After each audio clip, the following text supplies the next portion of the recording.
Moi, je m'en vais. Je salaire, je vais Fongola misumi bali batute. Papa, vous avez l'anga l'avance. Vous l'avez coupanga. 4% de moins. Je vais porter plainte. Nous sommes de ma chef. Yanga peka boy. Yango bino basala bino ka popo sala biso. Tata, le rôle but au fond là, tant que nous fond. Voisin a biso ou azala ka magistrat. Tu sais le salaire. Kaji. Voisin na yopé. Biso pe ba magistrat ba kati biso mbongo. To kamwe. Yo na zo comme plainte. Na pesa avocat na nga to funda l'état. Na mbongo ya possible. Toujours funda. 4%. Tonton Elo, s'il te plaît. Je pense peut-être que vous allez Katibino Mbongo à Sensap. Parce que c'est ce que j'ai vu dernièrement dans les médias. Mais si ce n'est pas le cas, en tout cas, c'est ce que je vais dire. Ouais. Sensap? Oui, Sensap. On va vérifier. Sensap, Caisse nationale de sécurité sociale des agents publics de l'État, a créé un décret numéro 15/031 il y a 14 décembre 2015. Et ça l'a mis pour en charge ba fonctionnaire ya l'État si ma ya kozwa retraite na bango. Na yango esengeli fonctionnaire nyonso a cotisé na salaire na ye, l'État mpe abakisela ye mbongo ya cotisation. Mais c'est bien, moi je suis magistrat. Hier as enseignant. Toi ça concerné t'es? Papa, nga mobile nga za policier. Ngai na kende retraite pour na kende kukufa. Na kukufa Il y a solo. Sensap liboso ezalaki kaka pona bato ya fonction publique. Kasi depuis juillet 2022, Tata Mokonzi ya Ekolo, son excellence Félix Antoine Tshisekedi Tshilombo Fachi, na souci ya kosunga ba agent ya l'État sima ya kozwa pension na bango, abakisi ba militaire, ba policier, ba enseignant ya enseignement primaire et secondaire, ba professeur ya université, na ba magistrat. Donc, boka mote soki ba kati bino mbongo, ezali depo na kolengela lobby na bino. Ah bon? Pe esoki wana te. Sensap azali pe lisusu ko intervenir na ba cas ya ba risque professionnel. C'est-à-dire maladie professionnelle, na accident de travail. Oh, mais ce qui boy tata, ils ont des conditions malades. Avec Sensap, retraite ya ba agent à l'État eza sous likambo ko banga te. Retard ezalaka te, nkokoso ezali te. Telle ba condition tozo yambela ba retraité. Mais telle ba condition.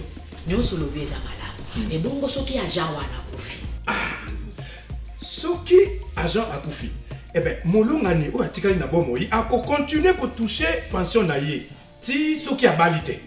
Ou bien bana na ye ba ko continuer ko toucher ti na 18 ans. Soki bazotanga ba ko toucher ti na âge à 25 ans. Oh, tobaga ki papa. Soki ça pour la retraite. Ce qui est na Sensap, retraité à l'État, vous aurez le coup de ya Kalako. Exactement. Ok. Le quoi ça na cotisation retraite. C'est ngana lia na mutali boss. Eh maman, ezali que les batailles. Ezali pour mokolo papa a besoin pension, l'État a foutu à le rôle fonctionnaire nyonso pe akele laté. To peso ki akweli maladie professionnelle to accident du travail, bazoyer en charge. Et nous ko baté mosali nyonso. Ou à foutre à l'État, bakobando kataye moi quelque chose. Pote, tant qu'on a pension, l'État aille bako foutre kaye. Voilà, on s'en solide. Sensap. On a lobby na biso. Message de la Sensap. Pour tout contact, appelez le call center au 40 11.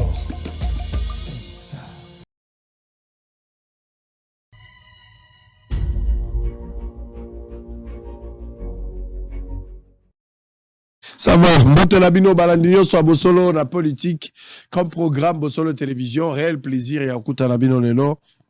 Bon début à semaine, na Balandinho soit Bosolo, na CPLI parce que tout le monde a dit Lelo.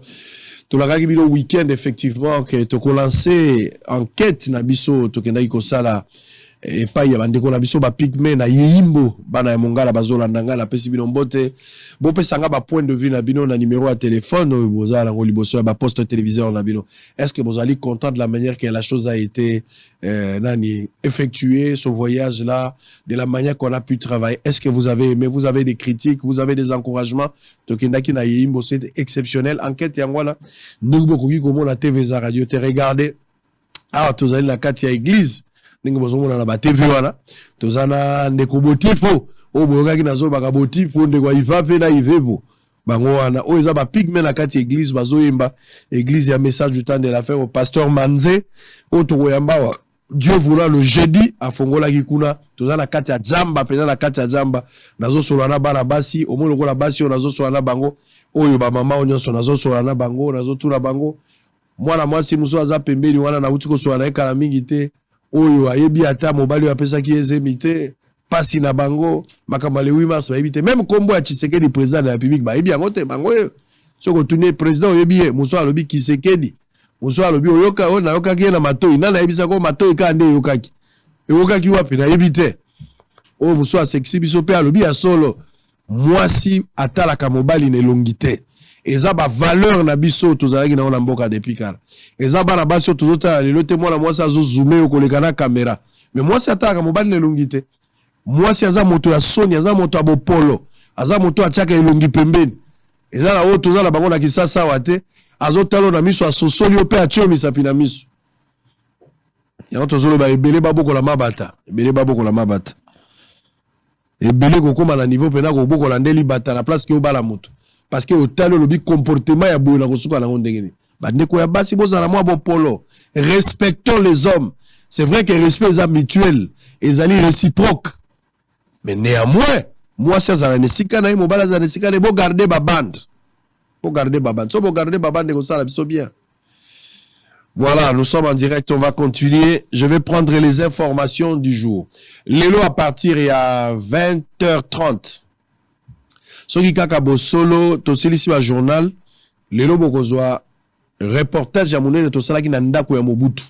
Exclusivité lelo Mobutu akufi mbula na bambula lelo ndako na etikali ndenge nini ndako moko azalaki nango na lisala bokoyoka pe boko comprendre ndenge na bisaka bino que les riches ont leur passé, les pauvres ont leur avenir. Donc boko kango lelo TV za radio te. Alors je prends les informations du jour. Je voudrais aussi démentir quelque chose.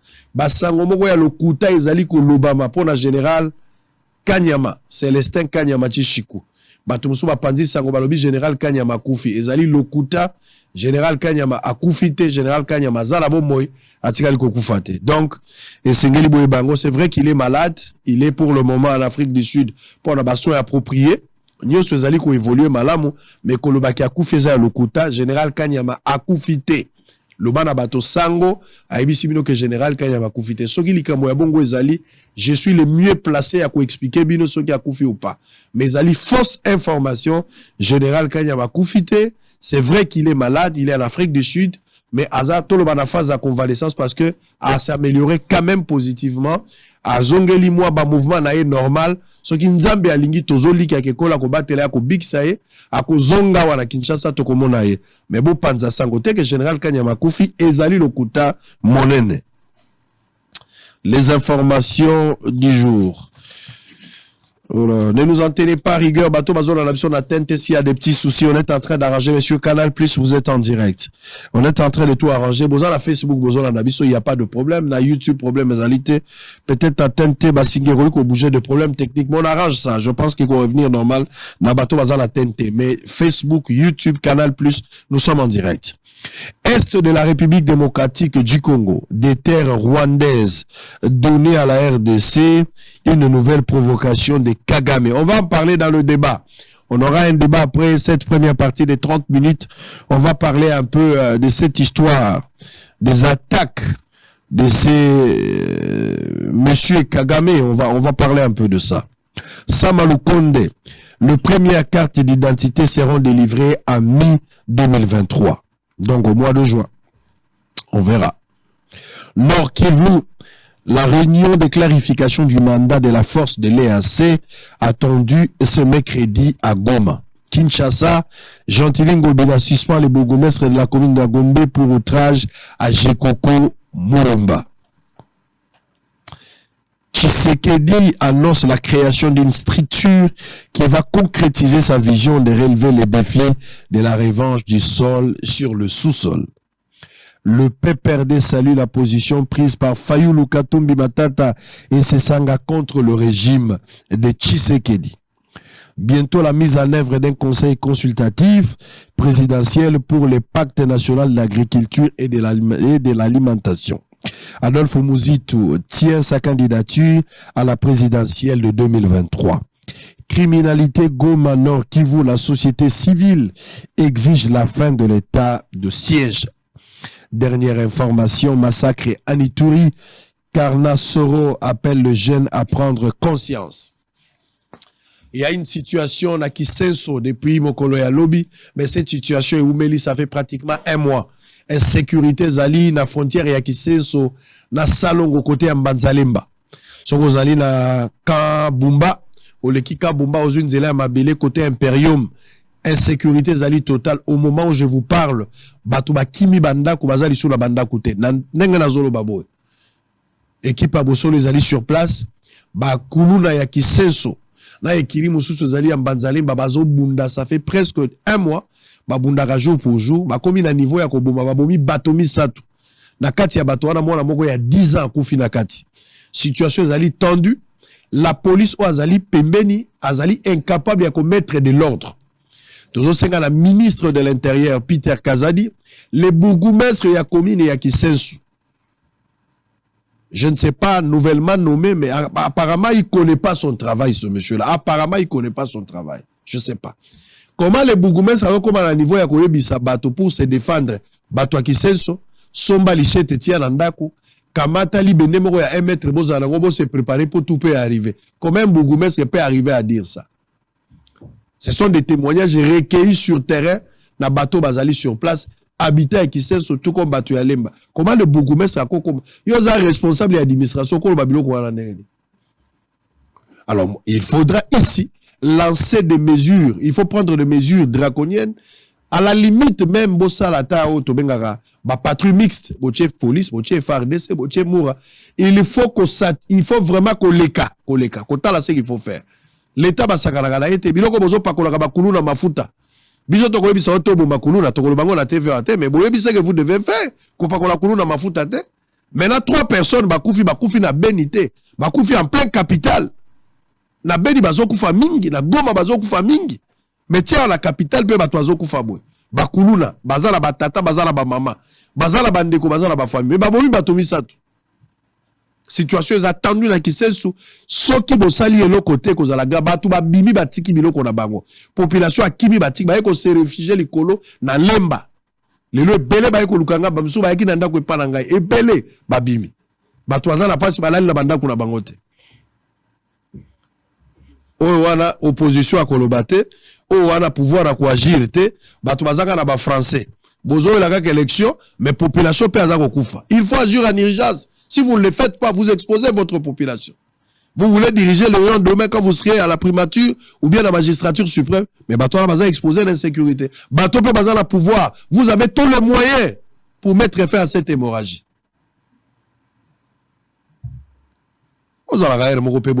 Premier ministre Samaloko, est-ce que vous connaissez même Kisenso? Il faut arriver aussi à Kisenso. Quel est votre temps dans Kisenso? Au lieu de ça, au lieu que ministre intérieur, mais Samaloko de premier ministre. Arrivez d'abord à Kisenso pour voir comment Batouaza Kozanga place à Kolala. Batouba Kimi pour la Kuluna. Commandant la police, au chef d'état-major général là. Ce qui est le commissaire pour général et la police. Mais il faut arriver sur place. Commandant la ville a remplacé général Kasso. Azali wapi.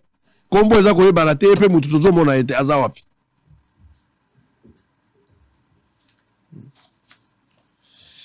Allez, on va prendre première partie. Nous avons un dossier. J'ai été en train de suivre un dossier de près.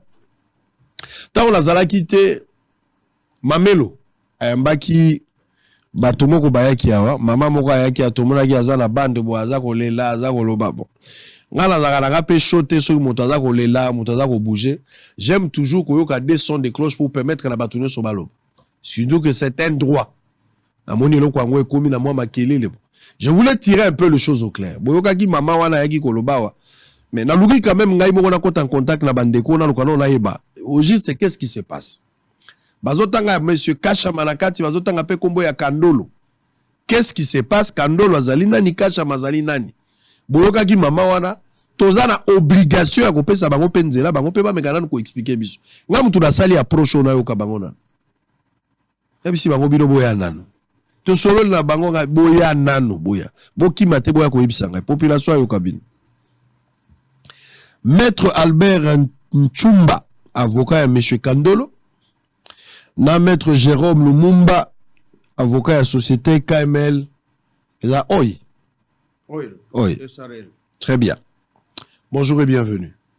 Merci beaucoup, Papa Sango. Merci, Ndekolangai. Maître Jérôme, bonjour et bienvenue. Merci beaucoup, Sango. Très bien.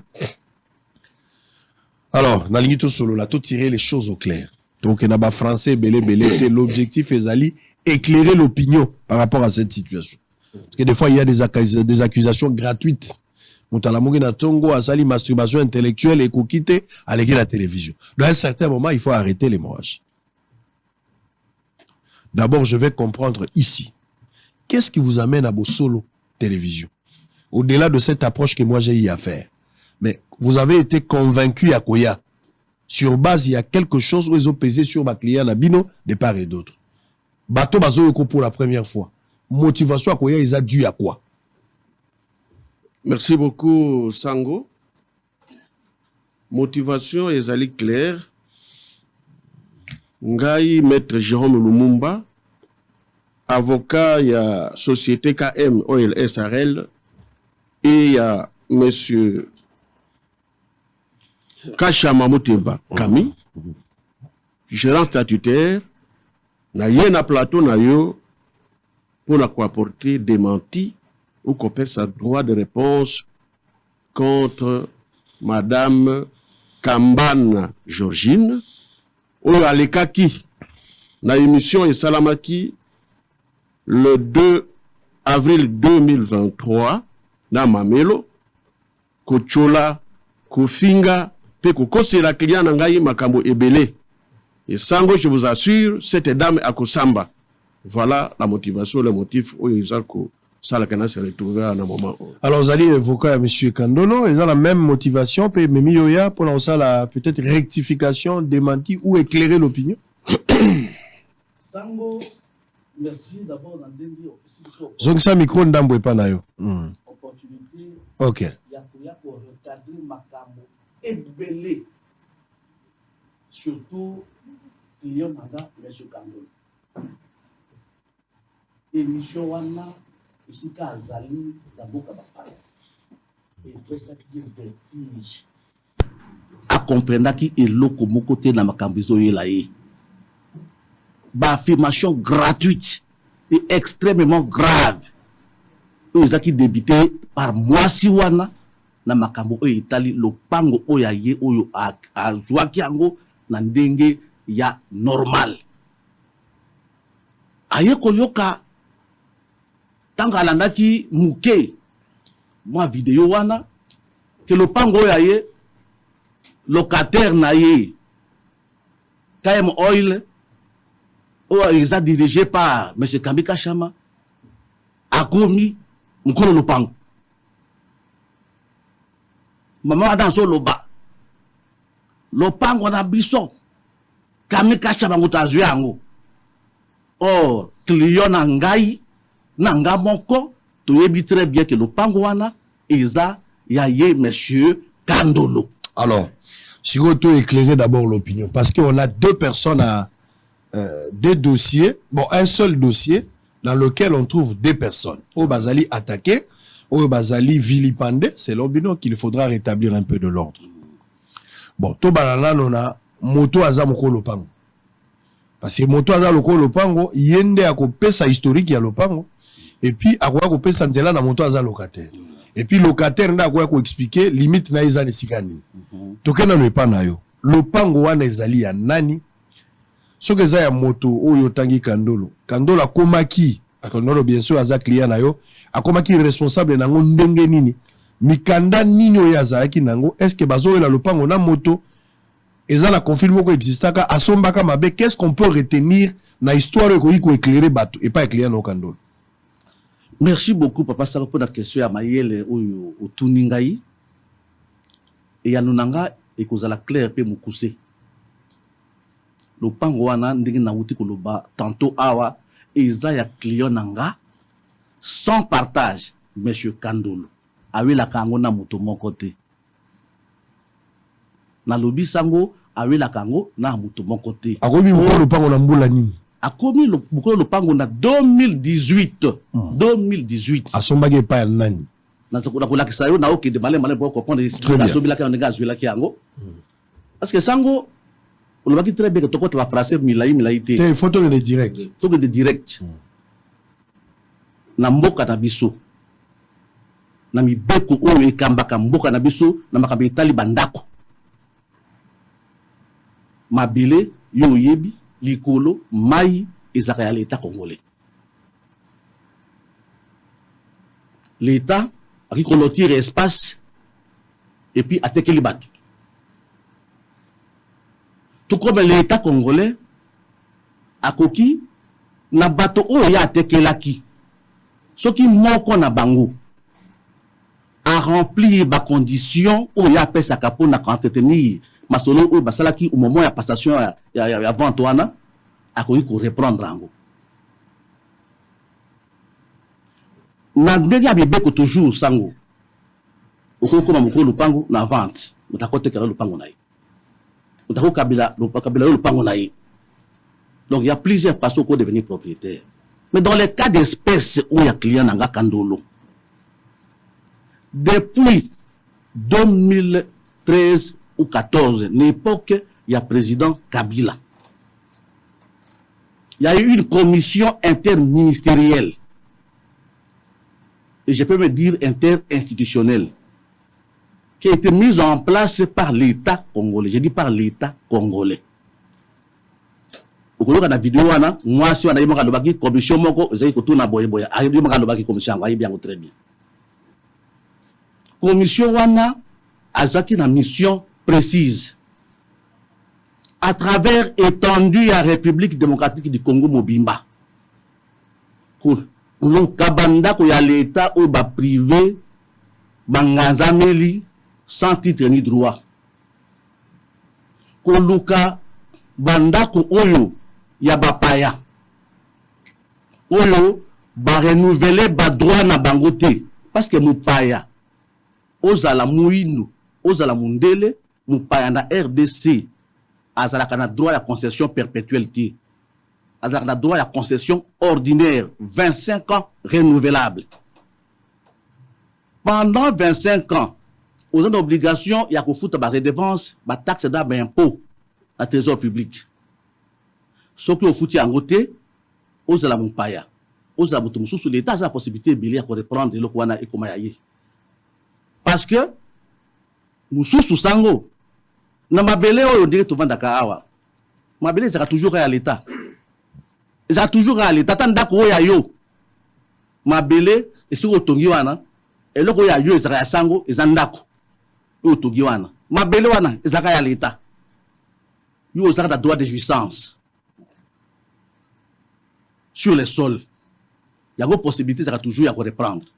Dans ma condition ibili tokota kunati. Soit encore ceux qui étrangers wana 25 ans après qu'on soit certificat na ya concessionnaire ordinaire à renouveler droit na été, ça veut dire à quel verbe à condition foncière par le ngai mopaya ou l'état d'abina pesa ki ngai et sika 25 ans autour na ye koki na ye na renouveler, il faut accueillir après à renouveler droit na ye pour la échéance mususu nous surtout na commission wana ezwaki musala wana pour na ko récolter bandako partout. Et d'ailleurs, même ça, on a rappelé, on a rappelé, à l'époque, il y a un musée. Il y a une commission de Obama. Au fil de bien mal acquis. Et c'est la continuité, il y a Moussalawana. Et tant que Moussalawana est salami, commission est recensée qui est un certain nombre de biens à travers la République démocratique du Congo. baliste ezaki ebele ya biloko oyo barécupéraki na maboko ya bapaya na maboko ya banationaux bazalaki biloko ya l'état indûment tout ça ebele nyonso to wana ezongaka na domaine privé ya l'état tant que ezonga na domaine privé ya l'état aza na prérogative na droit souverain na ye soit akotia agent na ye cadre na ye ministre bazala balocataire na ye atia bango à gauche ou à droite soit mandaka mosusu ateki yango par influer caisse à l'état mosusu akokaba parce que donation pe ezalaka dans l'état pe akokaba pe mais dans le cas sous espèce mais c'est Kandolo client na ngai ayi komona nga avant kutu to ba lisolo wana ya commission wana ayi komona nga kazo azana mambongo na ye azoluka moi isika kosomba ndi na yiko yibisa ye bino na ba contact na ngai na yoka ki commission isalaki musala commission mo isalaki musala il faut to frapper la porte ya commission wana ya le bien kapena yoka ki to memani na commission wana to commission sur place na singa awa immeuble singa na bon marché to commission sur place totali tala mulai ya balisi ya bandako na Lubumbashi na Kipushi na Mweneditu na Ngaliema na Delvaux na beaucoup de parcelles dans les métaux de belé ndi ya lobaki aponaki isika wana alumino maître ngana moni na zwa oyo pour le coup l'assemblée la ministère la main la pembeni andako donc l'état est moko d'abord abandaki à travers cette commission a identifié ba bien l'état est moko sango wana to yebe atali solo te que non le pago ezane ezakawa pe et le komoko te la kati ya commission to ke donc muni ba liste demanda ke belé ndi ya apotini tanga aponi ba cause ya commission ba yebisi eboye maintenant que yo poni o wana et que au présenter biloko tout o yesengeli ça veut dire capacité financière na yo au justifier ango na banque sur par chose pas moyen ko futa tout le monde que ça OK esengeli sikoyo okende komona ministre ya affaires foncières o yaza moko ya bakambi ya commission wana yende aza chargé ya makambo ya ko attribuer bato mapango soki asoli malamu na l'état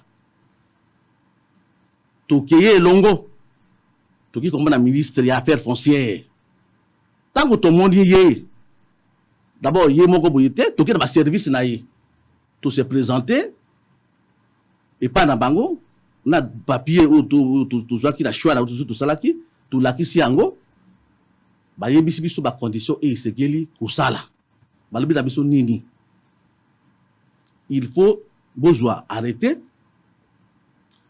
tout besoin lettre d'attribution après bokinde et pas conservateur à Salabino Mokanda en payant mbongo ya l'état robi iyo tozeli basele biso arrêter papa sango arrêter yango asela ki biso de basela ki client na ngai te basela ki monsieur Kandolo basela arrêter oyo l'état balaki l'état ndenge reprendaki lopango ndenge ekokomi ya l'état ekomi ya l'état bakomi wala mukanda nyonso tu bakomi lopango ekomi ya l'état eza botote ya l'état ndenge l'état apesi instruction lotanga ba mukira suka ndenge l'état alobi il dit sont annulés tous les titres antérieurs relatifs à l'occupation de la parcelle 167 et notamment les certificats de l'état est moko annulé batite tout ya kala tout il dit sont subrogés toutes les dispositions antérieures contraires au présent arrêté. Et les conservateurs des immobiliers et les chefs de division du cadastre de l'attribution foncière délimitée sont chargés chacun en ce qui les concerne de l'exécution du présent arrêté qui sont ses effets à date de sa signature. Donc ça veut dire il y a encore l'état. L'État zongeli badroit na récupérer à annuler sa moto ya lingi. Akoki koteka, akoki louer sa moto. Effectivement papa sango. Ringapo mbayele na yo ezalaka vraiment investigation ya makasi tango arrêté oyo ebimi na kati arrêté oyo papa sango okomona ata isika moko te l'état a signé kombo ya monsieur ataki kombo ya monsieur Kandolo okomona ngo te pona koloba ke non ezati arrêté oyo ebimi to pesi Kandolo te arrêté eza impersonnel Les liquides vont prendre la forme du récipient. C'est que déjà le pango pas arrêter, c'est que déjà dans code à l'état, pas dans code à l'état. Alors Kandolo va devenir maintenant responsable. Kandolo c'est quoi avec les attributions au tango asololi dans l'état, ça veut dire que sur la makasi ko pesa lo meya dans l'état azui les attributions. Ça veut dire ministre des Affaires foncières a attribué consécutivement arrêté Oyo. Là, il y a déjà l'État congolais, a attribué le pango, document yango. Il a appelé ça le pango. Kandolo a sombi, to Kandolo a zoloué. Quand on a sombi, quand on a locataire, donc l'État cette fois-ci l'État teki. L'État teki. Comment balanyo so l'État zakala oya ba certificat yo anila kawana. Ba botolaka l'État la makasi to l'État peka motabanda ko pesa la bato. L'État m'a tapé ça kabato, c'est très bien. L'État m'a tapé ça kabato. Et ça n'est nzambet. Nzamba appelle ça kabato moi. Arrêtez rapidement moi yo ala. Ndé mo dans l'État. Ça la ba préalable. Ndé mo dans l'État. À quoi pesa onda pourvu que au respecter ba condition au yo atie. Ce qui est simbité à reprendre la des droits. Et tant à reprendre la à quoi pesa o ya lingi. Et dans le sous yoté. Au plan soit l'est comprendre. So tanga azui après c'est mukanda que le pangeza comme dans les comme yo. À qu'est-ce que pas conservateur? Pour avoir beaucoup il y a le pango ou babenga ka certificat d'enregistrement parce que dans le droit congolais article 219 et 220 à l'ordre foncière et le but que non pour mutu ami benga ma propriétaire à le pango kaka mukanda oyo alors il le mbango le bino lakini ko déjà le ko l'état atekelinge loko nanga na zo mukanda oyo la kisike non ngande mukulu le pango nzoka nde kuna papa sango na lettre ba communauté conservateur batila ki paye balobi. Je vous demande de conclure sans enterrement un contrat approprié conformément à la législation en vigueur et de verser les fonds au trésor public. Tant que tu ne pas conservateur, ok. Mais quand on a bien, on a des propres. Arrêtez yangoyo, les attributions yangoyo. Mais mon coordinateur affaires foncières, où il y a membre de la commission à lobby, il faut me contacter ça à l'État. Totuni mongango boni. Oh, il faut tout évaluer. Ba évaluer le pango. Ba évaluer, ba bien ba pense. Ba contextualiser. Ba évaluer montant ou tout y a pas million pas. Client nangai Kandolo. Accueilli malembe a réuni mbongo wana aki a versé la compte à l'État. Tant a fouti pour moi ba ça certificat boyisango. C'est que mbongo et futabi ou le résultat moto azaina molongo de ba pesa qui certificat oyo tant ba pesa certificat oyo ne sengonyo surtout ça veut dire na komi tata lopango on a sombi chance na maboko ya muta mokilité mais na maboko ya l'état mokengeli l'état mokonzi ya mboka akesi ko akindokota ni sikango po à sa possession à lieu en tant que bosombi. Akuma kuda sur place papa sango kokamwa akuti basela parcelle na parquet général ya limité. Oh atali boye tuzenga na yi tokomi oh mette tala ba pas za kokanga na bakadena tabizela totaki ba inscription na mur ya le pango scellé par le parquet général près la cour d'appel de Kinshasa Matete sous RIT numéro tika usala buzo bate soko meki kufungula bakolanda biso pona bris de scellé to kindi pa ya moto azaka sur dossier parce que déjà na inscription za na mirwana tombo ya magistrat ezali to de l'accès mikanda boni l'état a tekeli biso baka l'état à travers justice a kangi susu kutu to kobi kuna mbangu to kuti AG munene yamba ina zaki na dossier papa mais biso na l'état to silani makaboyo surtout certificat la biso yango bloc la biso yango boni yo ke deko kangana alors bien maître biso pe justice uza membre de la commission wana tango l'état récupéra ki biloko wana tina na patrimoine na ye apesa ki biso ndingisa to sele yango partout ya biloko raté to sele biloko ebele to sele biloko ebele na ipene na badelvo na kipushi na preditu na bisike to sele partout tout ce qui a été récupéré par les autorités a été scellé mais le quoi to petit document na bino bon pesa biso moi tango to vérifier authenticité la régularité na molongo. Non Papa Sango basengaki biso un jour ba vérifier. Toya après un jour bozela. Après 2 jours bozela. Que liya nanga ba sekandula ko bikolila. O te okota masoloni ni l'état pe akobe escroc habité zela. Tika bangwa sala musala na bango. 5e jour après Papa Sango le magistrat il m'a dit na numéro téléphone nanga abiboyak. Après vérification tu confirmer que biloko na bino isa propre. Dans ce cas-là toza kotinda bakindi ko fungula po bokota na possession nde atindaki mukanda oyo moni awa réquisition na yango pe magistrat atindi la parcelle numéro 67 du plan cadastral de la commune de Limité a été mise sous tout ça attendi devoir descendre à la DCS susvisée, procéder à la levée de la mesure de scellé. Ba fongola. Oyo pe inspecteur akendeki fongola asali PV ke na fongoli. A fongoli nani? A fongoli di mokolo lopango. Monsieur Kandolo. Tanga fongoli. Wonyo soto wana yo sala na 2018 Papa Sango. Parce que yokaki makelele moko oyo ezalaki ke mokonzi amboka lelo ezayewo ezabto makambe islami na 2018 atakutu solo ya candidature ya mokonzi amboka oyo et balaki na noter parce que balaki na bakambo ifela ko bakenda no kuna na pokuto basanga na poyo kana na candidature unique nde Monsieur Kandola somba ki lupango wana mboka leta mais local soni comme elengwa memi makambo comme lelo oyo ngana yebi mutu akoluba kote avocat ya kasha koluba bwana mais on est silité suki sala wana pona ngonga de quoi zo malo les solange comme elengi mingi yango aussi que ça Papa Sango parce que tango parce que toye ko yeba bato oyo lelo oyo bakobi soin disant ba rivo na biso ndenge nini question ya mutu ya Papa Sango parce que biso toyebi ka l'état congolais d'intégrer ki biso tu mutu mususu te toye ka ba ko ndenge nini oyo ba mwasi o ndenge nini voilà c'est ça le problème, une question importante quand il tango to compte na kati mais c'est quand on le bino mettre tout le locataire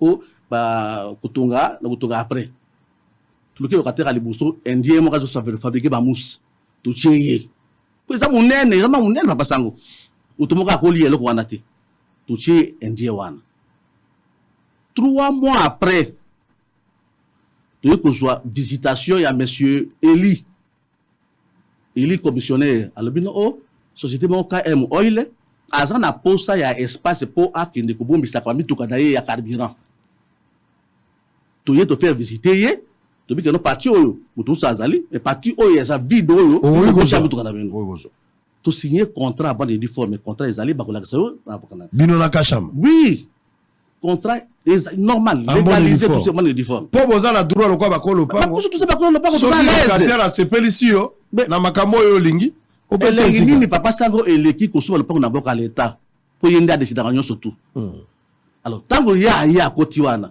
so comme si yenda akila libabe Papa Sango ye kachama na petit yenda akila libabe parce que tango akoti na kata biloko na 2 semaines après un groupe ya bato baye na porte au moins 12 personnes basi mibali bana lopango na biso mais c'est kachama abo mabiso c'est kama abo mabiso malobi Kandolo azala loko nini eza yende asobi lo abotoli biso lopango abotoli biso o biso tokaki te bana bayokaki bakengeli ya KM Oil o bata sécurité civile na ye nde bayokaki basignalé ya abengi client nanga abe mokonda ko abi papa qu'est-ce qui ne va pas là-bas quand on a compte avec toute la jouissance abi abenginga dans le Kandolo abenginga maître kita oyeba nini kuna na kita Papa Sango tala bango ebele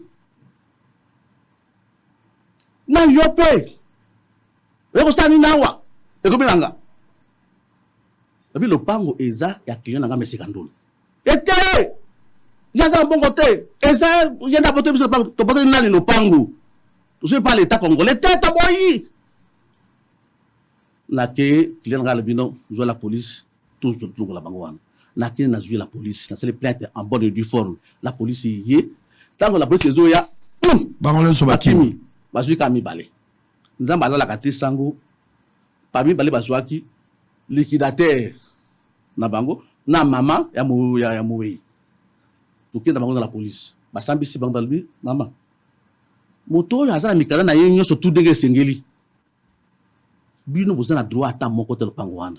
Botika ko troubler, on m'a dit que bino ezate bokende ndako. Ba kebisi bango. Mais botika ba ko calme, ba jouir dans le pangwana bango. De batika ki bango. To continuer ko jouir.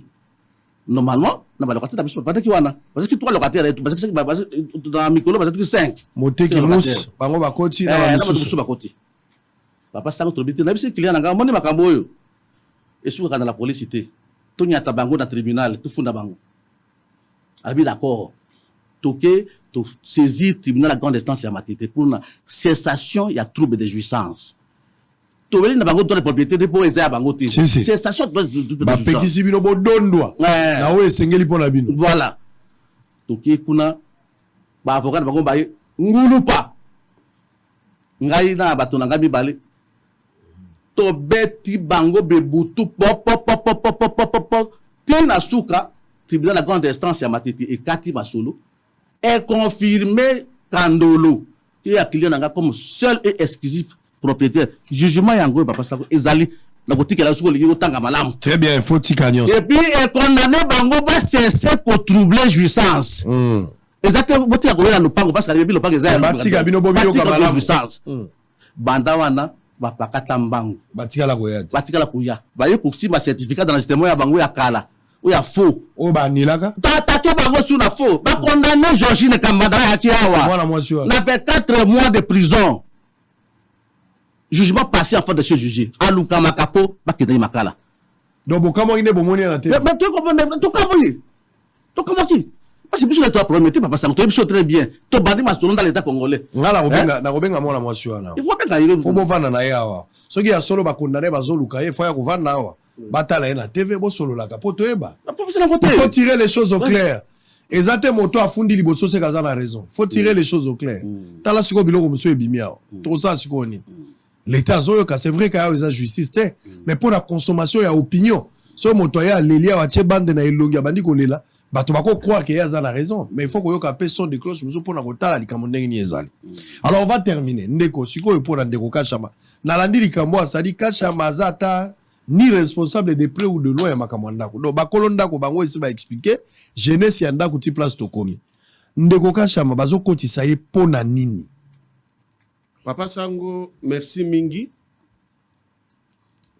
pona yo oti koyoka avocat ya M. Kandolo Mukolo Lopango a précisé que société KM Oil oyezali kokamba na client na ngai M. Kachama Mote Bakami comme gérant statutaire ndi azali locataire na lopango na bango et alobi yango pamba te alobaki okomona contrat yango na yelio na écran contrat signé yango yo ezali na 3 pages daté yango yo boni madame Kamanda Georgine akoleka na etando pona kofinga ko dénigrer kokosela client na ngai makambo oyo azali opérateur économique munene ya mboka oyo.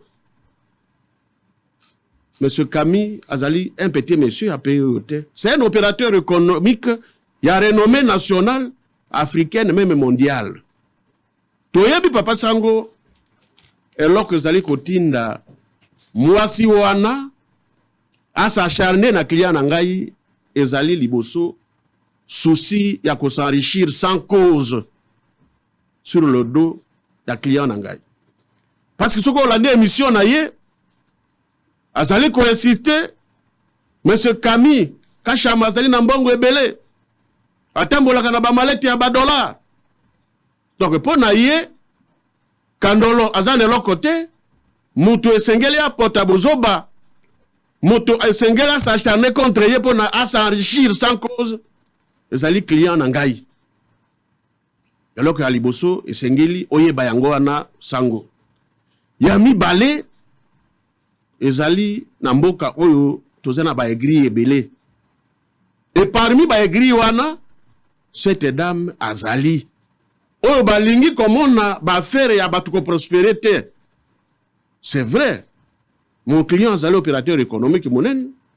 Batuka kate nyonso nde basepelaka ndenge affaire na ezali kotambola te.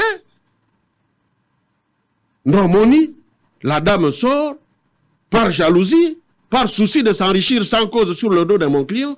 Abima, aya ko cholaye, aya ko fingaye, aya ko saboter réputation na ye na plateau. Mais sango eloko na ko insister, ezali que client nangai azali très déçu, très attristé et même très déterminé à kosamba na mwasi oyo. Si bon ouvrir une action yo yebi que droit pénal, droit positif na biso ya Congo ezali ko protéger honneur. Pamba te soko tangi na code pénal l'article 74-74 la code pénal livre 2 ezali ko prévoir peut ko punir l'infraction il y a imputation dommageable. Et dans le cas sous examen, cette dame a se rendre véritablement coupable. Il y a infraction au préjudice, il y a client nangai. Et donc, au koyoka que lobby, client nangai, na badam Jorbin Kambana, bazali liboso ya bazuzi. Toko samba na ye. Bon. Tout na bestan senyo, c'est pas ce que vous avez délibéré. Confunda tout le balan au clair. Bino bolobi, ozolo baga makambo client. Combo ya présidence de la République. Parce que babisinga yeke ba garde des républicains de baza ko kenge la place one. Est-ce que garde les républicains bazwaka la détachement? Monsieur Kachamato, monsieur Kandolo na bango mibale. Nani asala la présidence pour bâtir Namura kendo kenge la place one. Basango, la question ana esengeli monsieur Kandolo a répondre.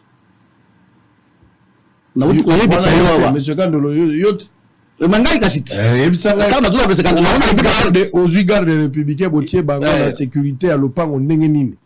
Bango faut ba kenge la mokonzi na bande ko na Kandolo azande quoi chef de l'état. Monsieur Kandolo on a ko représenter valablement awa. Asala kana présidence était. Asala kana famille ya mokonzi te. Azape ote ya mokonzi te pour akende ko zo lopango na ye akenge lisango na garde républicain. Ils ont même insensé. Ça c'est un. De deux, bah locataire au bazana kati. Dans l'hypothèse impossible et même absurde. Ou par exemple, moko ya ba locataire. Asala kana présidence. Toi asala ka famille à mokonzi. To. Je dis à l'hypothèse impossible, il y a le but que zabongo. Soki aye na batonné bazo kingela kaye. Les Cambodgiens de M. Kandolo azanango pour avoir pour yiba que no boy quoi que ce soit.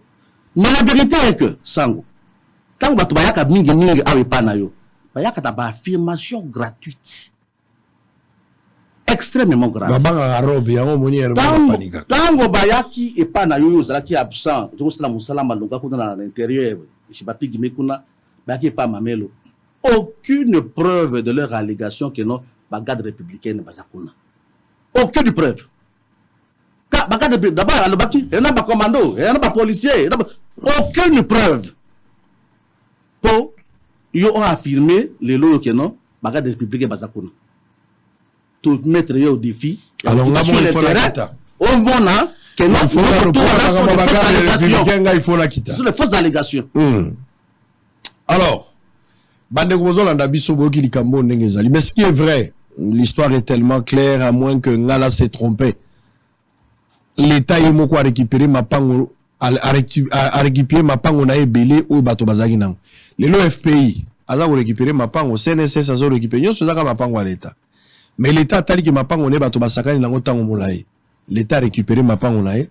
Pe l'État kotia soka linga tia ba locataire a kotia so pa linga teka koteka po eza l'État. Tolo bana place wana. Soki l'État zwa ki l'État tekeli congolais moko asombi yango en bonne et due forme. Congolais la pour jouir nango akamati moto atie bango ba locataire pour zo appelle futa na mboko ya investir na kosomba ndako. Soki yo moni koza malamu te mais funda l'État. Kolanda bato baza ba bénéficiaire te funda nde l'État. Pour l'État nde mokolo mabele, l'État nde abotoli, l'État nde ateki. Funda l'État loba l'État nga nazo samba na yo. Yo ko samba na Kandolo te ko samba na Kamite Kami locataire. Azaka ka une conséquence logique ya location ya ndako. Mokolo nango ezali Kandolo. Kandolo pe apesi mikanda, apesi mbongo, l'État apesi le coup moi jouer nango. Sokozo sepela nango te, c'est un droit. Mais attaque l'État congolais. On s'en marana l'État. Tam so kolonga l'État. Mais qu'on s'en prenne na kandolo te, qu'on s'en prenne na kamil te. Pour bango mi balé bazaka ka ba bénéficiaire. Ou azali bénéficiaire de la procédure et achat. Ou l'État yé moko a fongoli pote ya sala yango. Yé pas un ka locataire. Lelo kamil so bayokani na kandolo te. Bako résilier contrat ake ko loka place mosusu. Boko landele po nani. Boko landela po nani. Donc songa lazana nyongo na ona vandi na zoli ya naldar. Oyo bandi ko attaquer balto aldar ne na zoli pa na bango. Obosani ke ngala zaka client na ekolia. Olobate aldaro ezalaka ye neni azoli ya nakati zaka ya ye ba ndio bazana eloko te. Il faut savoir faire la part de choses. Boyoka ki mama wana aleka kiawa kolela liboso elingi kolobate kozana raison. Okoleka liboso lobi oleli toyoki. Mais toko koyoka pe bato mosusu. Les choses sont tellement claires. Na lanake mission mamelo la landi pe oyo. Ndenge bango balobi bino be bozana ndako bozoyoka. Ngana zala ba parte o sango pesi bango parte. Boyoki lisolo na bango. Bato amayele bazoyoka population pe azoleka. L'aksanga maman aleka kiao. Mama oyo. Mama oyo tango azoloba bon lokola moto ya avant azomona na kiya azana raison. Bon ngala koloba nini. Makambo ko mama ngo ya koloba yango. O balobi ke maman aza condamné na 24 mois de prison. 24 mois de prison. Donc bazoluka maman po baka aza condamné na sursis ou aza pena condamné. Condamné condamnation ferme. Mais azotambola ndenge nini. Akozwama. Azotambola ndenge nini. Azotambola ndenge nini. Monsieur Mbosso, président de l'Assemblée nationale, on va terminer. Monsieur Mbosso, bonjour, président Mbosso, monsieur Mbosso. La population à Mongala a accusé, monsieur le président Mbosso de l'Assemblée nationale, honorable. Vous avez protégé certaines personnes qui sont peut-être recherchées par la commission et à justice et à discipline. Bato ya Yakata, bato Bongandanga, bato Mongala, bazolela, na kombo na yo, monsieur Mbosso. Retour na ngai pourquoi? Na outi pas ba pigme. Ba pigme baza la problème. Na bande kon abiso muso ba mongo ba ba na Bongandanga. Baza la problème parce que société oyo boom grim. Oyo ezali ko kata njete na zamba. Bazali ko respecter te. Ba corps oyo ko ko bénéficier na population riveraine. Ba kati njete. Semble-t-il, bazako joie même na ba mercure na kati. En croire les témoignages. Ça, ce n'est pas moi en croire les témoignages. Nzela ezate, ma ezalite, courant ezalite, école ezate, centre de santé ezalite. Bazako accuser un député de la place. Oyo, et sengeli abundela bango lokola molobeli. Mais en contrepartie, les députés ont se comporté lokola. Moto azako bate la batouane. Et il est aussi l'un des avocats phares, il y a entreprise wana, Otobengi Booming Grim. Na komeli Booming Grim, tisiko tozui suite mokote. Nous avons même appris que bakomi na ba tentative ya se déplacer, ba délocaliser bureau place Bazalia na immeuble ya Wera. Tokomeli bango mukanda, tango bayoki mukanda, bakomi na niveau ya kolongo. Tokomeli monsieur le procureur Kisula, tokomeli Senaref. Si on a une réponse, tu as une lumière pour la population à Mongala. Taxe, taxe, taxe, c'était la province. Et là, vous avez souffrir. Maintenant, tu as commis français, tu as commis madame Eve Bazaïba. Tu as commis suite de mon côté. Il faut que tu aies un contrat de Booming Grim. Et zali lié bango dans l'état congolais. Booming Grim. Contrat ni nezo lié bango. Pourquoi je vais dire que bazo accusé au monsieur Mbosso?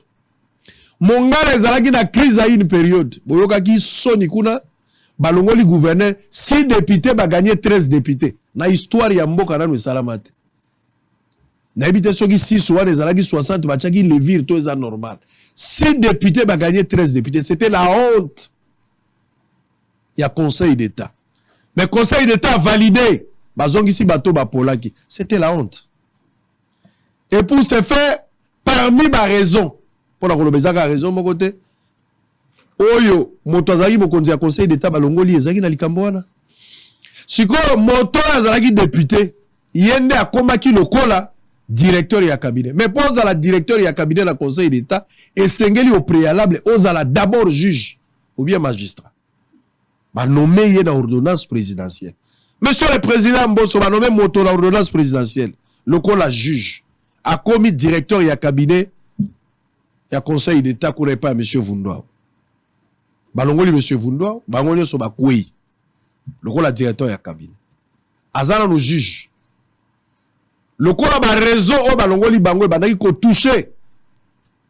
Na honneur et à province. Qu'est-ce qu'on a décidé? Il faudra ouvrir moi action disciplinaire bayoka bango. Le col a zalaki député. Azongi malaboko na niveau et assemblée le col a député sans pour autant démissionner. Or la procédure voudrait qu'il a démissionné d'abord. Si il a démissionné, si il a démissionné, le président il faut prendre acte. Et ça a proposé démission, mais le président doit prendre acte. Et après, Ango, c'est clair, Ango a député, mais ce n'est pas le cas. Ce n'est pas le cas. Balobi Gazongi dans l'Assemblée, Yondo Opesienzela alors que c'est un juge. Monsieur Mbosso, président de l'Assemblée nationale. Au côté si Moto Zonga na Ibonga alors qu'il a démissionné dans notaire, son a démissionné pour sa document, a démissionné dans notaire. C'est grave. A démissionné. Le président a prendre acte, il est juge jusqu'à ce jour. Quand il a siégé dans l'Assemblée, il a une infraction. Mais au bon bien, Monsieur le Président Mbosso, il y a des députés, est-ce que vous avez dit que vous avez dit ça tout les lots? Babomi bato, il pas bakuluna. Bato akimi bazangi place à kolala. Vous avez des députés. Vous connaissez que la descente à la gisensu. Vous avez un côté la baoya yo. Si vous n'avez pas de pigmenté, vous connaissez pas de député. Cher Monsieur le Président de l'Assemblée nationale, honorable Christophe Mbosso Nkodia. Il y a un Sokoudi en Kwanga, je pense. Je vous salue, Monsieur le Président. Avec espoir que moto yo bombi l'ensemble, ozongi si l'ensemble. Ozongi ça azonga zali juge na doit démissionner te. Akende kuna. Dossier a booming grim. Ti siko bazaiba. Maman la ministre alobi na note. C'est na ref ti siko ba vandi kimia. Mais population ya ba pigme bazonyo kwama. Baliaka na zamba moye balia lisusu zate. Po nzete na bango bakati, bakobi kolia bambuma. Bomoni na enquête ndenge na lakisi babiloko. Toko publié enquête. Nous sommes en train de travailler, nous sommes arrivés pratiquement à la fin. Et si va toucher à Mickey, mais Toko publié enquête, il y a booming grim. Les têtes vont tomber. Et ça la passe na bateau va go sale. Les riches ont leur passé, les pauvres ont leur avenir. Allez, nous sommes arrivés à la fin. Un dernier mot, on va terminer. Vous allez le Basuka. Tout est clair, je pense qu'il n'y a plus à dire. Le Basuka, Sango, les alliés que clients n'ont pas ndenge na hôtel pour le batanto. Azali kokende na justice na madame Georgine Kambana. Abozo tenir kabo funda moi. Oyo a fingié a dénigré gratuitement. Alors que société n'a eu des alliés simples locataires, il y a monsieur Kandolo. Bisika Azali Koyoka ayeba déjà que mutu oya ke ko dénigré na plateau na émission ya Mamelo Azali Kofunda ye abongama. Très bien. Merci. Allez, Nekoli Lobasuka. Lobasuka, Papa Sango, c'est justement que Yomoko Yoki, Yomoko constaté, Yomoko Mone Mikanda, que M. Kandolo a tika la koboto la mutulo pango, asa kutu makasi ya koboto la mutulo, asa ne iloko wa malonga. Togo sala descente. Donc, asa mbe wa boka l'État. Togo kita, Togo ya l'État de Kolomda teke lié, asa Kolomda mutute. Ok. Togo ya wana. Et avant, mokonzi Oyo, Aya. Avant ma comme candidat en 2018, elle est très important parce que nous avons avant dans 2018, ce qui n'arrive dans d'autres, nous avons président en 2018, après en 2019, tout est bien côté. Très bien. Alors on va prendre une petite pause pour avoir un débat qui va opposer Fumutoto Basanga face à Prince Penge. Et là débat moko milinge obima la TV, muto akufa te, incendie ko sala maté. Mais kozala ba coup à bout portant et au sala moi pas si bozola nanga boza ebele place boche TV bato bazana Kamako bozola nanga la Kamako bozol chat boche TV moko papa Chims bozola nanga depuis Kamako che TV amunene pote ba congolais bele batala donc chez Chims na Kamako na pesi mbote place bozola na biso bisika bozabi bozali ebele na Canada na Dallas Jerry Mokoto balume na pesi mbote boche TV ça c'est quelque chose de très bon. On va prendre les leaders de l'opposition, notamment Martin Fayulu, Moïse Katumbi, Batata Mponyo, Delis Sanga, ont dans une déclaration lue ce vendredi 14 avril dans Lubumbashi, au Katanga, exigé la révision de la loi électorale et la composition de la Cour constitutionnelle. Et puis, Togozoa, la ville et Alisala, chef lié à la province Yamongala, ne donne plus espoir de vivre. Togozoa appelle les différentes Yaba ville et Bumba, où ils ont se trouvé dans un état délabrement très avancé. Tant on a kendaki na Bumba, même Nzela, il y a 1 mètre à Loboko, 1 mètre. Bumba ya Jean-Pierre Liaou. Nzela ta Loboko Boezate. Bumba ya Mabunda, Janine présidente ya Kala ya Assemblée nationale. Bumba ya Igwake Omer. Oya bana opesa batu bakarte awa na Yolo. Igwake Omer. Ba permis na Kala. Na mana omona tanga zopesa batu ba permis. Wana zokumisa bina lingi kabila mingi. Azemo sai na Nzambe. Aponi ngai. Ane zalakia. Bumba na bino ata 1 mètre zate. Na uti na Bumba oyo ya batundu. Oya koti nyo sacré atundu. 1 mètre ya pamba. Loboko boya Nzela izate. Oche loboko. 1 mètre zate. Na uti na Mongala ya Mobimba sika Mobutu abotama. Prince ezawape. Na uti na Mongala ya Mobimba.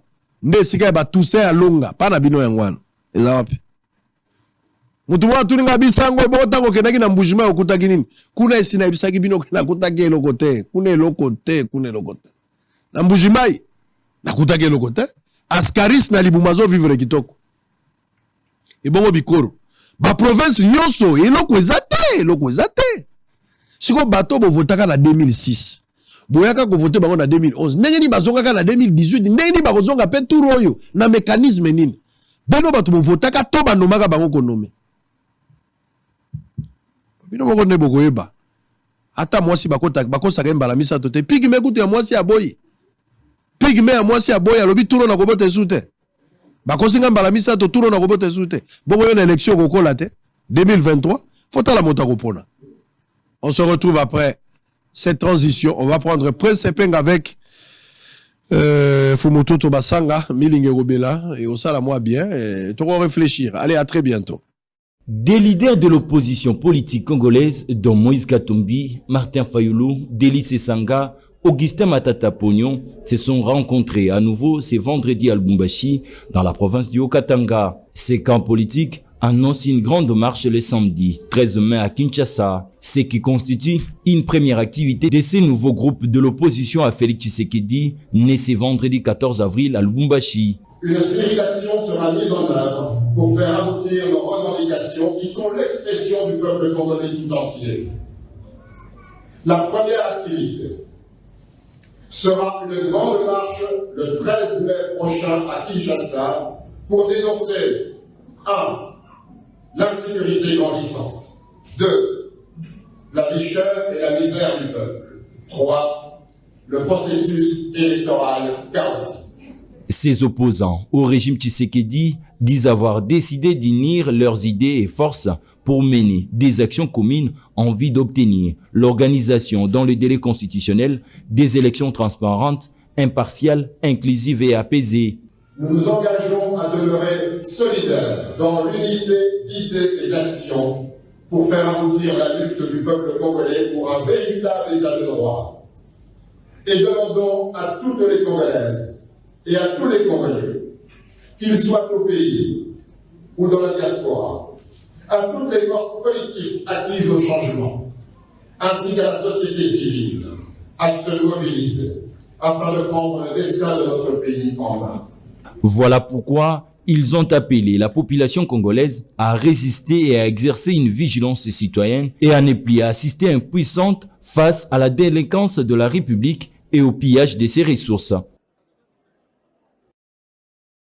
L'Issala est une ville et un territoire, mais aussi est chef-lieu de la province de la Mongala, au nord de la République démocratique du Congo. À ces jours, cette ville fait face à une sérieuse menace de disparition sur la cartographie de la République démocratique du Congo, car elle fait face à des énormes érosions qui ont déjà englouti certaines des maisons. Et tel est le cas des avenues Saint-Joseph dans la commune de la Mongala et celle de l'avenue Yemo au quartier Sélé dans la commune Bolikango. Et cette érosion qui vous a percevé sur ces images a déjà fait plusieurs dégâts matériels importants car plusieurs parcelles sont déjà emportées.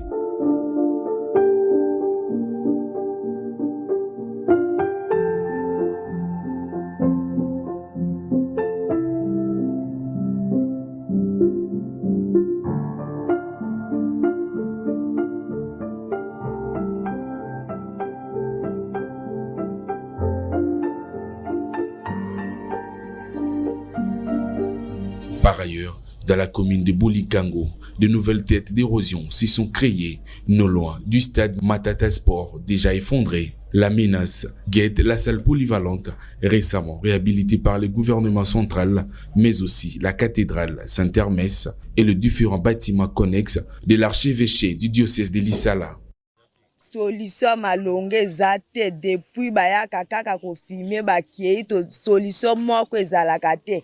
Kaka ndenge kati bwe bimi pe na sima na biso bwe lopango mobimbe sili lopango ekabwani ndako kuto tolalaka nango ya munene ekiei na libulu totikali kaka bwe solution pe zate siko bakonzi yango ya mboka ya biso yo boy batalaka likambo boye te batika kaka biso tozinda na libulu boye bazoyaka bayebisa biso totelema tobima tokobima tokende kovanda wapi nde toza boye tozosenga epa bakonzi batalela biso problème ya libulu oyo esilisi bamapango ebele ezosilisa bote ya mboka bato mingi bakufi mpona susi ya libulu ndenge bamapango na bango ezindi moyen te ata biso pe baparents bakomaki mikolo batikelaki biso pe oya biso héritage ya lopango ezokende kaka boye tozosenga na bakonzi basunga biso mpona libulu oyo ndenge ezokende kosilisa mboka mpo soki bazwi solution nango te ndenge ke mbula ezokontinue kobeta érosion mpe ezoprogresse ti ekoya kosilisa mboka siko awa chef lieu ya province ekoza nini etondi na mabulu boye ndenge nini ezosilisa na bote ya mboka kaka ezokende sango ke province mais ezozinda na libulu solution moko ezozwama te. La ville se déplace par l'effet de ces érosions, c'est-à-dire là où les érosions se pointent, les gens ont tendance à se déplacer. Ils ne quittent pas parce que leur fait plaisir de quitter. Ils quittent tout simplement parce qu'ils sont abandonnés à eux-mêmes.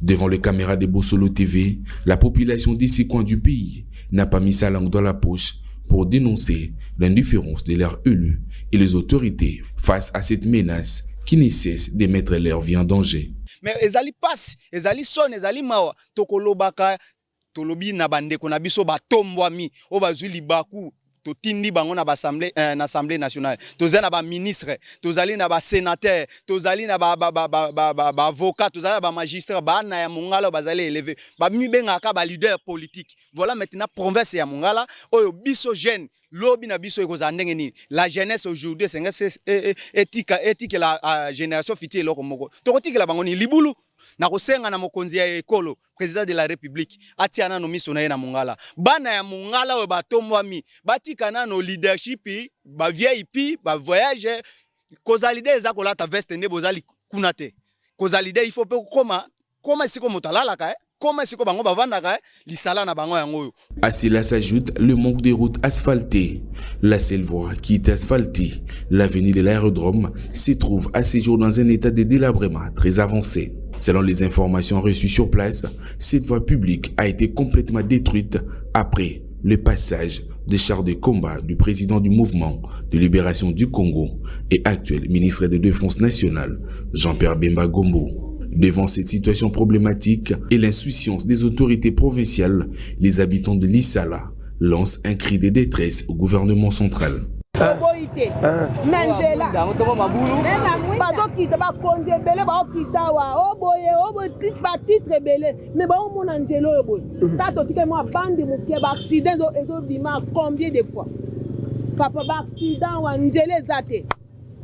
Njela te aéroport mobimba so kebo tisuka mabe bongo ye papa mokonzi papa Kisekedi toyo kaka koya tozanga posa na ete akita nano ye aya komona pe mongala te amo pe mongala nde mongala ezo beba boye te ya mai soki tolongwe na yango problème aussi sur eux ils ont kanga province na biso tous à la malamu te na ba province voisine ils ont likambo banzela tozana nzela te difficulté makasi donc ndenge te moto alongo awa koma na Gemena moto alongo awa koma na Kisangani na mwa Lombangu ezate donc c'est difficulté makasi. Toujours à Lissala, c'est là le délabrement de la route nationale numéro 6, surtout au niveau du pont Kaba, qui est abandonné à son triste sort, produit des conséquences néfastes. Quand il pleut ici, les élèves et toute autre personne ont du mal à traverser vers l'autre rive. Les motocyclistes sont obligés de faire les 12 travaux d'Hercule pour passer sur ces petits ponts, à côté construits par des planches, alors que Lissala, l'on peut atteindre Binga, Akula, Gemena, Zongo, Bangui au Centrafrique et de l'autre côté, Ebonda, Bumba, Aketi, Doulia, Buta, Banalia, Kisangani, Ituri jusqu'en Ouganda.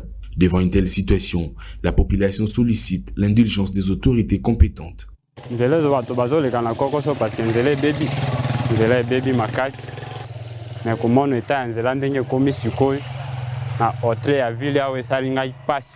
Grand-père biso ndela bumba mobimbe kufwa kala babongisa ndela bumba te to souffrir to kotna peka ko souffrir tala ponde no bomono po ya kaba entrée ya ville tala ndenge bomona yango bien te to kotne ka ko souffrir ekufi kala bwe bambula na bambula tozo souffrir bato bazo kwaya bazo bukana na batukutuku bakamio ezo zinda me moto no sunga biso zalaka te sikoyo ngai na koyebisa ete biso abomawa balukela biso solution biso to wiko kufa kaka boina bana biso te soke komi ngonga la classe ma ezo katisa babala moye bana baleka kokenda kotanga la babikole zate bo biso to bima bilema bana biso pe bima bilema pona balabala. Aux autorités compétentes d'agir en amont, en lieu et place, de réagir qu'aux conséquences néfastes. Néanmoins, ceci devrait nécessiter l'implication de tous, car l'avenir de certains quartiers et de plusieurs personnes dans la ville de Lissala est en jeu. C'est le dernier jour de la formation consacrée aux officiers de police judiciaire de l'autorité des régulations de la sous-traitance dans le secteur privé en RDC. Pendant près de 2 semaines, ils ont passé des journées entières à l'école du savoir. Les techniques et procédés judiciaires ainsi que les méthodologies d'enquête sont entre autres les matières qui leur ont été dispensées, palier par palier, par des formateurs attitrés et agréés afin de leur permettre d'être à la hauteur de la grande opération de contrôle qui les attend, l'un de ces 4. Les dossiers s'interrogent au cas par cas.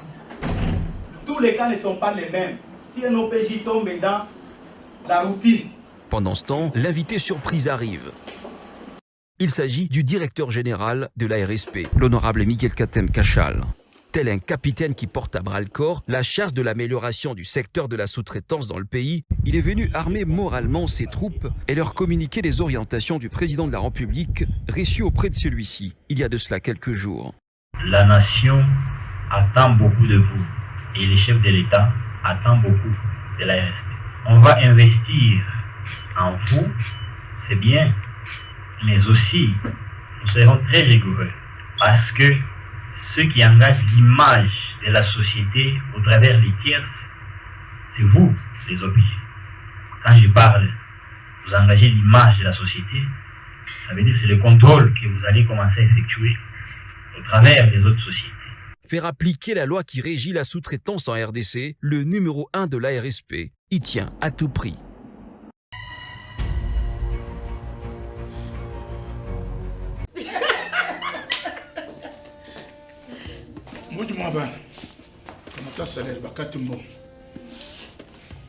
Fongola misu mibali bato te. Papa, ozolela nga livance. Olingo bubanga 4% de moins. Je vais porter plainte. Nous sommes de ma chef. Yanga peka boy. Yango bino basala bino ka popo sala biso. Tata, loko lo bito funda toke no funda. Voisin na biso oyo azala ka magistrat. Tozole ke salaire. Kaji. Tukenda. Voisin na yope. Biso pe ba magistrat bakati biso mbongo. To kamwe. Yo nazo comme plainte. Na pesa avocat nanga to funda l'état. Na mbongo ya passe boy. Toujours funda. 4%. Tonton Elo, s'il te plaît. Je pense peut-être que vous allez Katibino Mbongo Sensap. Parce que c'est ce que j'ai vu dernièrement dans les médias. Que si ce n'est pas le cas, en tout cas, c'est ce que je vais Libino. Ouais. Sensap? Oui, Sensap. On va vérifier. Sensap, Caisse nationale de sécurité sociale des agents publics de l'État, a créé un décret numéro 15/031 il y a 14 décembre 2015. Et ça l'a mis pour en charge bah, fonctionnaire de l'État si ma kozwa retraite na bango.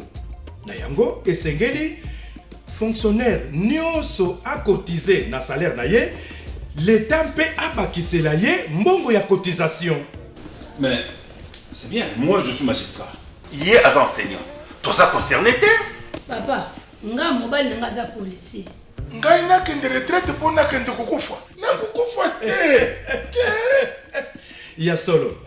Sensap liboso ezalaki kaka pona bato ya fonction publique. Kasi depuis juillet 2022, Tata Mokonzi ya Ekolo, son excellence Félix Antoine Tshisekedi Tshilombo Fachi, na souci ya kosunga ba agent ya l'État sima ya kozwa pension na bango, abakisi ba militaire, ba policier, ba enseignant ya enseignement primaire et secondaire, ba professeur ya université, na ba magistrat. Donc, boka mote soki ba kati bino mbongo, ezali depo na kolengela lobby na bino. Ah bon? Pe esoki wana te. Sensap azali pe lisusu ko intervenir na ba cas ya ba risque professionnel. C'est-à-dire maladie professionnelle, na accident de travail. Oh, mais ce qui boy tata, ils ont les canisiers malades. Avec Sensap, retraite ya ba agent à l'État eza sous le kamwa ko bangate. Retard ezalaka te, nkokoso ezali te. Telle ba condition tozo yambela ba retraité. Mais telle ba condition. Nous solo beza malade. Et bongo soki agent wana kufi. Soki agent akufi. Eh bien, molongani o atikali na bomoi a continuer ko toucher pension na ye. Ti soki a balité. Ou bien bana na ye ba ko continuer ko toucher ti na 18 ans. Soki bazotanga ba ko toucher ti na âge à 25 ans. Oh, tobaga ki papa. Soki za pour la retraite. C'est que na sensa retraité à l'état ko zongre le kum na ya kalako. Exactement. Ok. Le président a cotisation retraite. C'est ngana liana ngamuta liboso. Eh maman. Ezali kele mbate. Ezande po mokolo papa a besoin pension. L'État a foutu à le fonctionnaire nyonso pe akelela te. To pe soki akweli maladie professionnelle to accident du travail, bazoyer en charge. Et nous ko bate mosali nyonso. Ou à foutre à l'État, bakobanda tailler moi quelque chose. Pote, tant qu'on a pension, l'État aille bako foutre à gailler. Voilà, on s'en solide. C'est ça. Pour la lobby na biso. Message de la Sensap. Pour tout contact, appelez le call center au 40 11.